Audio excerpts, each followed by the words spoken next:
नमस्कार, स्वागत है आपका मेट्रो वार्ता में और मैं हूं तारिक मुख्तार।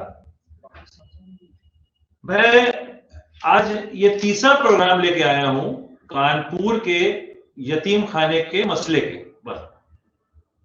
ये मेरा तीसरा प्रोग्राम है। पहला प्रोग्राम जो आपने देखा था उसमें हमारे साथ हमारे खुसूसी मेहमान मास्टर मोहम्मद शाही साहब थे, जो कि पूर्व पार्षद भी रह चुके हैं और एक्स जनरल सेक्रेटरी यतीम खाना रह चुके हैं। दूसरे प्रोग्राम में current general secretary Akhtar Hussain Akhtar साहब थे और उनके साथ शाही साहब मौजूद थे।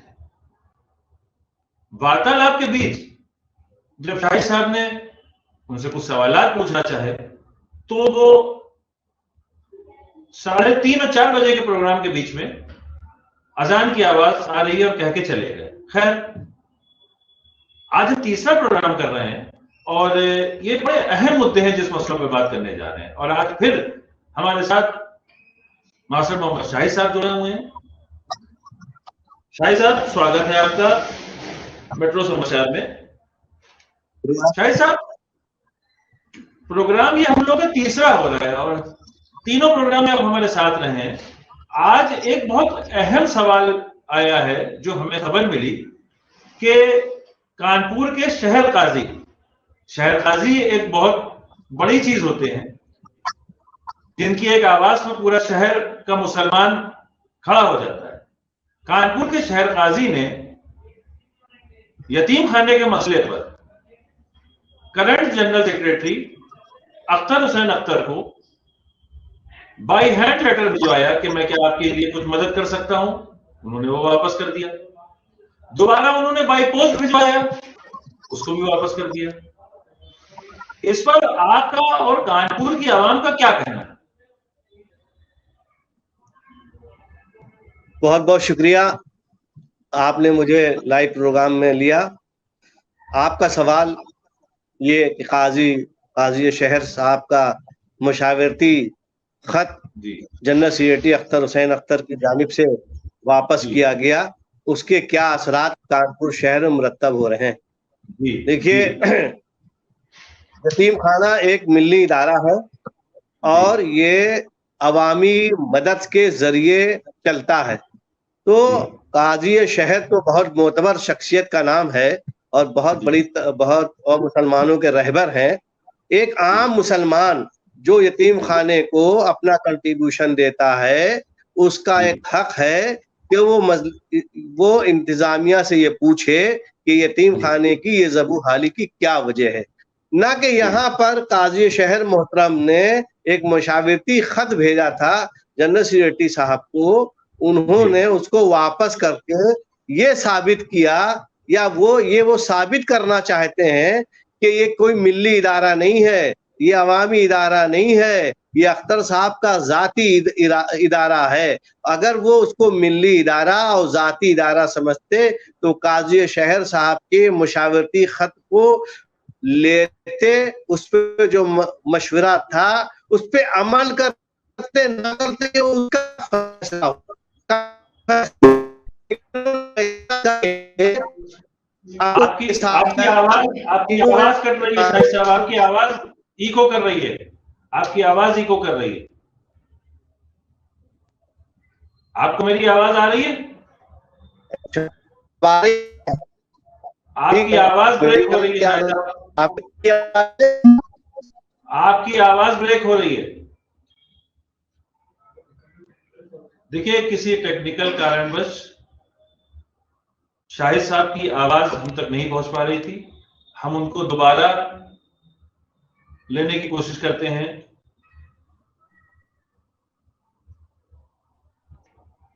शाहिद साहब, मेरी आवाज आपको आ रही है?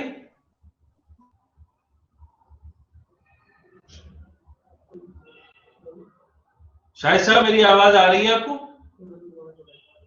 मुझे लगता है शाहिद साहब से मेरा कनेक्शन टूट गया है और जैसे ही हम उनसे फिर से कनेक्ट करते हैं बताएंगे। तो मेरा कहने का मतलब ये है कि ये जो यतीम खाने का मसला है और इस यतीम खाने के मसले पे जिस तरह से आवाम चुप है, शहर काजी का लेटर वापस करा दिया गया, आखिर जनरल सेक्रेटरी साहब या वाइस प्रेसिडेंट साहिबा क्या चाहते हैं? मैंने जब अख्तर साहब को उस दिन अपने साथ जोड़ा तो आधी बात करके बीच से चले गए। मैंने 5-6 बार यहां से वाइस प्रेसिडेंट साहिबा को फोन लगाने की कोशिश की, बात करने की कोशिश की, लेकिन उन्होंने मेरा फोन नहीं उठाया। शाही साहब, आपको मेरी आवाज आ रही है? शाही साहब से फिर से हमारा संपर्क हो गया है। शाही साहब, आपको मेरी आवाज आ रही है? जी जी, आ रही जी, आप बताएं, क्या कह रहे थे आप, बताएं। तो मैं ये कह रहा था कि काजी शहर मुफ्ती मोहम्मद साकिब अदीब साहब किबला ने एक मशावरती खत अंजुमन यतीम खाना इस्लामिया के जनरल सेक्रेटरी अख्तर हुसैन अख्तर साहब को अरसाल किया। उन्होंने उनके दस्ती और डाक के जरिए रवाना किए गए खत को वापस कर दिया। अख्तर साहब ने ये साबित किया कि ये इदारा जो है मिल्ली इदारा ना होकर उनका जाती इदारा है। यतीम खाना मिल्लत इस्लामिया के लोगों की माली ताउन से चल रहा है और इसमें आम मुसलमान को भी सवाल करने का हक है। यहाँ तो काजी शहर साहब ने कोई सवाल नहीं किया है। यतीम खाने की जो तबू हादी है उसमें उनका मकसद था कि हम आपकी क्या मदद कर सकते हैं, वो आप मुझे बताइए। तो जिस तरीके से अख्तर हुसैन अख्तर साहब ने दानिश्वरों की एक टीम को इनकार कर दिया कि हमें मसालियत की कोई जरूरत नहीं है, आपकी मदद की जरूरत नहीं है, ठीक उसी तरीके से उन्होंने काजी शहर के इस मुखलिस खत को भी लेने से इनकार करके ये साबित किया कि वो यतीम खाने को अपनी जाती अना और आमिराना शख्सियत के आधार पर चला रहे हैं। इसका असर कानपुर में ये हुआ, एक संजीदा पढ़ा लिखा तबका, दानिश्वर तबका अंजुमन यतीम खाना इस्लामिया की मजलिस इंतजामिया से इसलिए नाराज है कि आप काजी शहर साहब के को भी कोई अहमियत नहीं देना चाहते हैं। उनको जिस जबू हाली का शिकार आपने यतीम खाने को कर दिया है उसमें किसी की मदद लेना नहीं चाहते। ये बड़ी गलत बात है। नहीं तो आखिर वो क्यों नहीं मदद लेना चाहते हैं? देखिए, कभी कभी ऐसा होता है कि एक इंसान जो काम ना कर सके, उनकी अना की वजह से आज पूरा यतीम खाना जा रहा है। ये सोचने की जी बताएं। काजी शहर के सवाल से जुड़ा हुआ एक सवाल और भी इसी में मैं लाता हूं, आपसे पूछना चाहता हूं कि आखिर जेजे एक्ट रजिस्ट्रेशन कमेटी ने क्यों नहीं किया आज तक? जो कमेटी थी भाई, खाली आप सब अख्तर हुसैन अख्तर को जिम्मेदार ठहरा रहे हैं। आखिर कमेटी के और भी तो 28-29 मेंबर थे, क्या वो नहीं बोल सके कि रजिस्ट्रेशन होना चाहिए? कमेटी में वाइस प्रेसिडेंट साहिबा भी तो थी, वाइस प्रेसिडेंट भी तो थे, और मेंबरान थे। क्या कोई मेंबरान ने कभी ये पलट कर नहीं देखना चाहा कि कागज है कि नहीं है? सबको जनरल सेक्रेटरी के हाथ में दे दिया और सारे मेंबरान घर पे बैठ के सो गए। आपका सवाल बहुत अच्छा है। देखिए, 36 मेंबरान की मजलिस इंतजामिया है और 36 मेंबरान की इज्तिमाई जिम्मेदारी थी कि वो इस काम को देखते, और अगर इस काम को अख्तर हुसैन अख्तर साहब या सदर अर्जुमन फारूकी साहिबा कायदे से नहीं कर रही थी तो इंतजामिया के मेंबरान को इस पर सवाल उठाना चाहिए था। लेकिन ये बेहिसी और ये बेशर्मी यतीम खाने के मेंबरान की है कि आज की तारीख तक उन्होंने जेजे एक्ट में लापरवाही के लिए एक भी मीटिंग ना तो उन्होंने सदर साहिबा से मुतालबा किया, ना जनरल सेक्रेटरी से मुतालबा किया। ये बात बिल्कुल सही है कि पूरी जिम्मेदारी पूरी मजलिस इंतजामिया की है। अब अख्तर साहब से सवाल इसलिए किया जाता है कि दस्तूर के मुताबिक सभी सवाल और जवाब की देने की कानूनी और दस्तूरी जिम्मेदारी जनरल सेक्रेटरी साहब की है। देखिए, जिस तरीके से मुख्यमंत्री और प्रधानमंत्री अपनी कैबिनेट का जवाबदेह होता है, ठीक उसी तरीके से यतीम खाने का जनरल सेक्रेटरी दस्तूरन इस बात का मजाज है कि वो सारे मसाइल का जवाब वो दे। वो मजलिस इंतजामिया का नुमाइंदा है आवाम के लिए।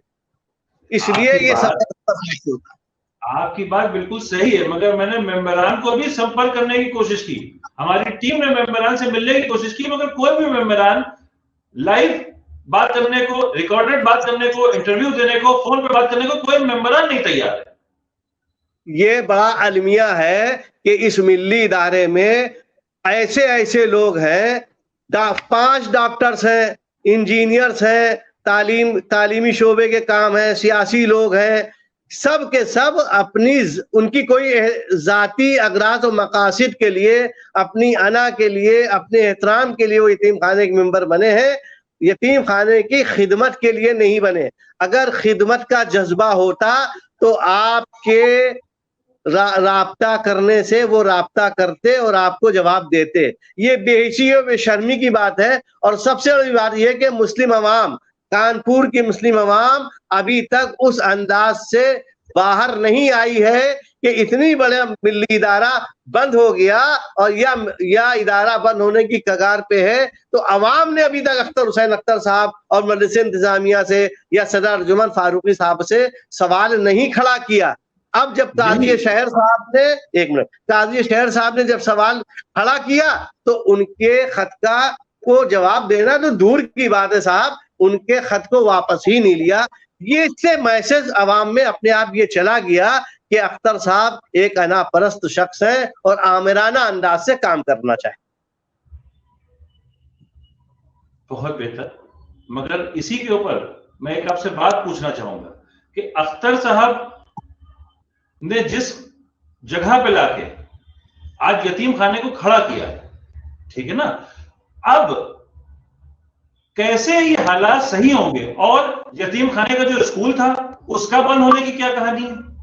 वो भी तो आखिर बंद ही हुआ है ना। यतीम खाने का एक स्कूल चल रहा था, उस स्कूल का कोई अता पता नहीं है, वो भी जनरल सेक्रेटरी और सदर साहिबा की देन है।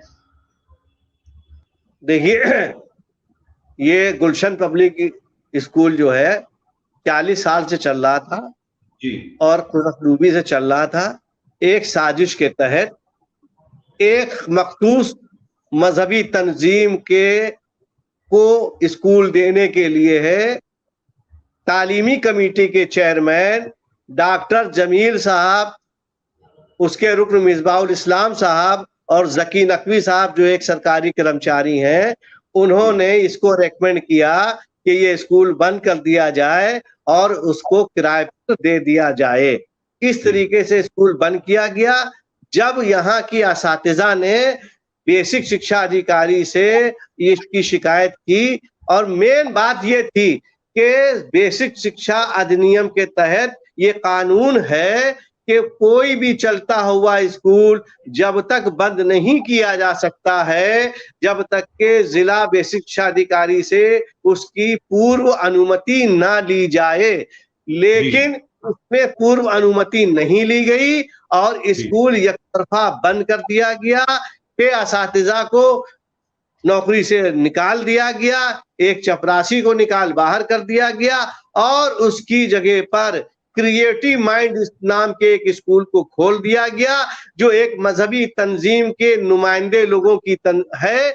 और वो बिना किसी बेसिक शिक्षा परिषद में ना तो उसकी मान्यता है और इसको किस कंडीशन में दी गई है, उसकी टर्म्स कंडीशन क्या है, वो किसी को भी सदर साहिबा या सेक्रेटरी साहब या एजुकेशन कमेटी के चेयरमैन ने मजलिस इंतजामिया में नहीं रखा। अफसोस की बात यह है कि यतीम खाने का स्कूल बंद हुआ, लेकिन मजलिस इंतजामिया के एक भी मेंबर ने इस पर इंतजामिया में या मीटिंग में सवाल अख्तर हुसैन अख्तर साहब से नहीं किया और वो स्कूल आज बंद हो गया। इस सिलसिले में मैं आपको एक और बात बताऊं कि वहां पर कंप्यूटर ट्रेनिंग सेंटर चलता था जिसमें 10 कंप्यूटर थे।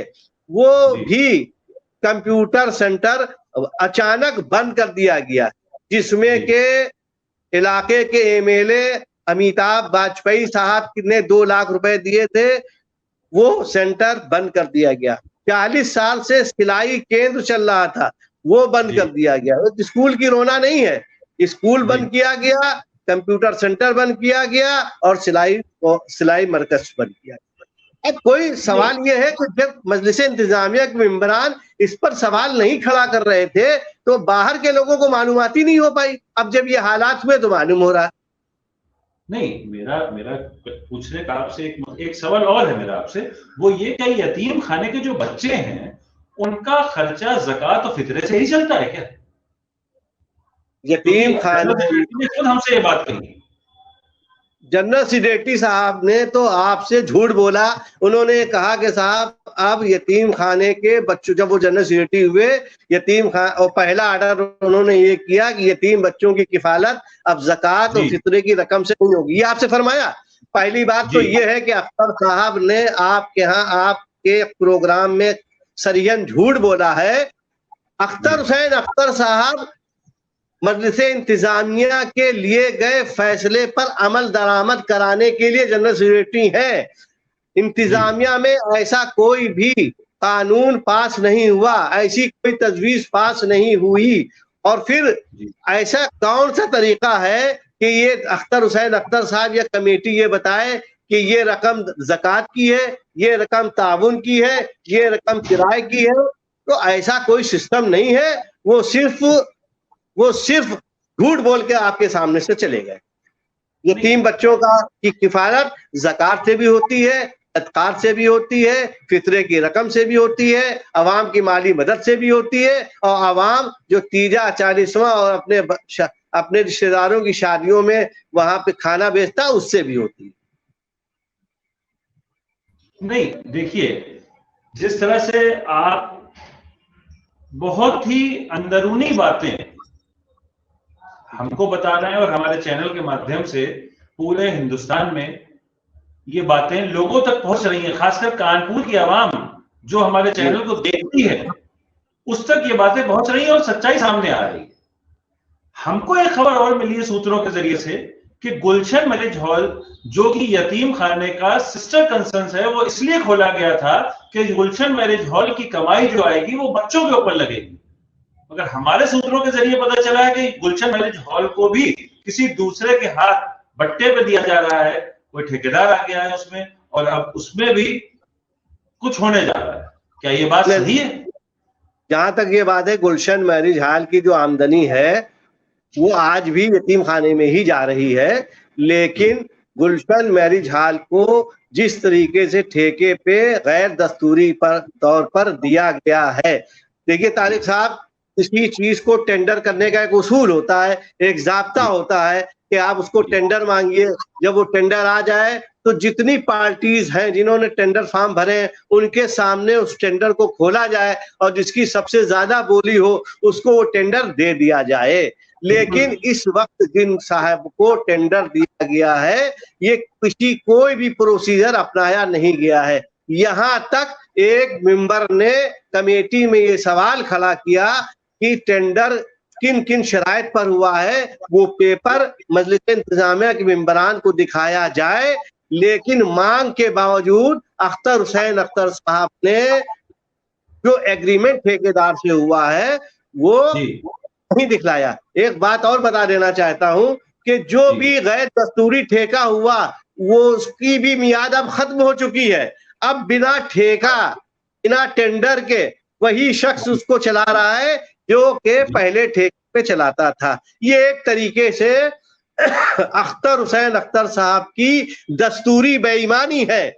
मैंने पीछे कहा था कि अख्तर साहब ने माली बेईमानी नहीं की, लेकिन ये उनकी दस्तूरी बेईमानी है कि उनके रहते हुए यतीम खाने को गैर दस्तूरी तौर पर गुलशन हॉल को ठेके पर दे दिया गया और वो उसकी सरपरस्ती फरमा रहे। नहीं तो आखिर अब इतनी बातों के बाद आज जब उस दिन अख्तर साहब हम लोगों के साथ हमारे साथ लाइव जुड़े थे, आप भी थे, तो अख्तर साहब ने कहा कि 3 जुलाई तक सारी चीजों का हल निकल आएगा। तो 3 जुलाई में तो वक्त कुछ नहीं बचा है, 13 दिन बचे हैं। देखिए कानपुर के सारे मुसलमान बशमूल मेरे और यतीम खाने में पल रहे सारे बच्चे, उनके गार्जियन अल्लाह से दुआ मांग रहे हैं कि अल्लाह ताला अख्तर साहब की इस ख्वाहिश को पूरा कर दे कि 3 जुलाई तक के ये रजिस्ट्रेशन मुकम्मल हो जाए और 3 जुलाई के बाद यतीम खाना अपने पुराने ढर्रे पर चलने लगे। लेकिन जहां तक मैं आपसे इसी में एक सवाल और पूछता हूं कि आप भी एक्स जनरल सेक्रेटरी रहे हैं, आप भी कानपुर के रहने वाले हैं, तो क्या लगता है, क्या कहीं ना कहीं आपको ये बात पता चली है या आपके लोगों के जरिए ये कुछ इल्म है आप लोगों के, ये प्रोसीजर चल रहा है कि हवाई बातें? नहीं, ऐसा नहीं है। कमेटी जो है कोशिश कर रही है, कागजात को तैयार कर रही है, फाइल तैयार करवा रही है, लेकिन जे एक्ट में पंजीकरण के लिए कुछ कवानीन गवर्नमेंट ने बनाए हैं। उसमें पहली शर्त यह है कि सोसाइटी का रजिस्ट्रेशन सोसाइटी एक्ट 1860 में होना चाहिए और उसका जो प्रबंध कमेटी है उसका भी रजिस्ट्रेशन सेक्शन 4A में होना चाहिए, जो इस कमेटी का नहीं है। नीति आयोग केंद्र द्वारा एक नीति आयोग है, उसमें इस संस्था का पंजीकरण होना चाहिए। आज की तिथि तक इसका कोई भी पंजीकरण नीति आयोग में नहीं हुआ है। दूसरी बात यह है कि जे एक्ट में यह प्रोविजन है कि जो कमेटी है उसमें आपस में कोई रिश्तेदार नहीं होने चाहिए, कोई नातेदार नहीं होने चाहिए। अगर कोई रिश्तेदार और नातेदार है तो पंजीकरण में परेशानी हो सकती है। अब मैं आपको सवाल बताता हूं कि प्रेसिडेंट साहिबा अर्जुमन फारूकी साहिबा के शौहर नामदार जनाब डॉक्टर नदीम फारूकी साहब भी मजलिस इंतजामिया के मेंबर हैं और उनकी तरीके हयात सदर हैं। इसी तरह कारकानी के सदर जनाब जकी नकवी साहब हैं, उनके भाई साहब जफर नकवी साहब वो जो है मेंबर है। इसी तरह मोहम्मद फारूकी साहब जो कारकानी के सदस्य हैं, उन्हीं के साहबजादे अली गुफरान यूसुफ साहब भी कारकानी के सदस्य हैं। इसी तरह मोहम्मद याकूब साहब जो पूर्व महामंत्री हैं, उनके दामाद श्री अजमेरी साहब वो भी कारकानी के, वो भी मजलिस इंतजामिया के आम मेंबर हैं। ठीक इसी तरीके से 2 मामूजाद भाई भी मेंबर है। तो अब यह है कि उसमें इनको ये सर्टिफिकेट देना है कि मजलिस इंतजामिया में कोई एक दूसरे का रिश्तेदार नहीं है। तो सवाल ये कि ये इतने रिश्ते नातेदार कहाँ लेके जाएंगे? तो फिर तब तो ये उम्मीद नहीं लगती है कि 3 जुलाई तक इस प्रतिक्रियाएं पूरी हो पाएंगी। तारिक साहब अभी और सुन लीजिए, और 50 बच्चों के लिए जे एक्ट में 8,495 वर्ग फीट का एक भवन चाहिए जी। इसके अलावा 2 बड़े बेडरूम चाहिए, 2 बड़े बेडरूम चाहिए, एक शिक्षण कक्ष चाहिए जिसमें बच्चे तालीम हासिल कर सकें, एक मेडिकल कक्ष चाहिए जिसमें बच्चे अगर बीमार हो जाएं तो उनकी जो है बीमारी दूर की जा सके, एक मनोरंजन कक्ष चाहिए और एक लाइब्रेरी चाहिए जिसमें बच्चे तालीम हासिल कर सकें। इसके अलावा 5 स्नान गृह चाहिए, 5 स्नान गृह चाहिए। मौजूदा हालात में ये चीजें यतीम खाने में अभी मौजूद नहीं है। और सुन लीजिए, और 8 शौचालय चाहिए, एक ऑफिस चाहिए और एक काउंसलर ऑफिस चाहिए जहां बच्चे को मनोवैज्ञानिक रूप से काउंसलिंग की जाए। ये अभी तक ये वहां पर मुहैया नहीं है, ये वहां पर मुहैया नहीं है। और इसके बाद जे एक्ट में प्रोविजन ये है कि एक सुपरिटेंडेंट होना चाहिए, एक चाइल्ड वेलफेयर ऑफिसर होना चाहिए, एक काउंसलर होना चाहिए, एक हाउस मदर होनी चाहिए, एक हाउस फादर होना चाहिए और पार्ट टाइम टीचर और ट्यूटर होना चाहिए, ऑन कॉल डॉक्टर का अपॉइंटमेंट होना चाहिए, सेमी मेडिकल एम्प्लॉय होना चाहिए, नर्सिंग स्टाफ होना चाहिए, स्टोर कीपर होना चाहिए, असिस्टेंट अकाउंटेंट होना चाहिए, आर्ट एंड क्राफ्ट टीचर होना चाहिए और योग शिक्षक होने चाहिए। तो क्या ये इसमें से कोई भी चीज वहां नहीं है इस वक्त मौजूदा हालत में? अब मौजूदा हालात में जो मैंने आपको छोटी सी एक लिस्ट दी है उसमें कोई भी ये फुलफिल नहीं कर पा रहे हैं। तो अब सवाल ये है कि ये कैसे हो सकता है। हमारी देखिए, मैंने पहले भी कहा था जबानी और कलामी काम से कुछ नहीं होता जब तक अमली तौर पर कुछ ना किया जाए। तब तो 3 तारीख को कोई उम्मीद नहीं है कि रजिस्ट्रेशन की प्रतिक्रियाएं पूरी हो जाएंगी। और तारिक साहब, एक बात और मैं आवाम की जानकारी के लिए बता देना चाहता हूं कि बाकायदगी से इसमें जो जो संचालक होगा उसका करेक्टर सर्टिफिकेट जिला अधिकारी के द्वारा जारी होना चाहिए। जितने कर्मचारी हैं उनका पुलिस वेरिफिकेशन होना चाहिए। जब ये पूरी फाइल तैयार हो जाएगी तो जिला अधिकारी 3 जिला स्तर के अधिकारी की नियुक्ति करेंगे, जिसमें एक इसमें जो है जिला प्रोबेशन अधिकारी होंगे, अपर जिला अधिकारी होंगे, एक जिला स्तर का अधिकारी होगा। वो यतीम खाने को चेक करेगा कि महिला कल्याण विभाग द्वारा बताई गई ये मानक इसमें पूरे हैं कि नहीं। जब वो मानक देख लेंगे तो उसकी एक रिपोर्ट जिलाधिकारी महोदय को देंगे। जिलाधिकारी उस रिपोर्ट के आधार पर संस्तुति करेंगे महिला कल्याण विभाग उत्तर प्रदेश को। फिर महिला कल्याण विभाग जे एक्ट में रजिस्ट्रेशन देगी। तो आप जानते हैं कि सरकारी प्रोसीजर कितना लेंथी होता है और किस तरीके से दुआओं के सहारे 3 जुलाई को रजिस्ट्रेशन हो जाएगा। ये अख्तर हुसैन अख्तर साहब इसका बेहतर जवाब दे सकते थे, लेकिन वो तो जुमे की नमाज के तुरंत बाद नमाज का बहाना बना के चले गए, तो वो जवाब उन्होंने आपको दिया नहीं।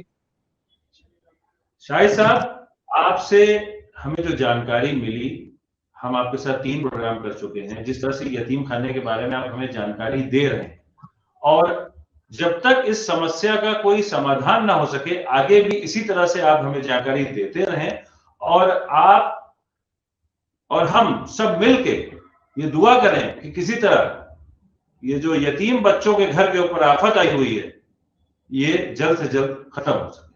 बहुत बहुत शुक्रिया शाहिद साहब, आप हमारे साथ जुड़े। कैसा लगा आपको ये मेरा प्रोग्राम?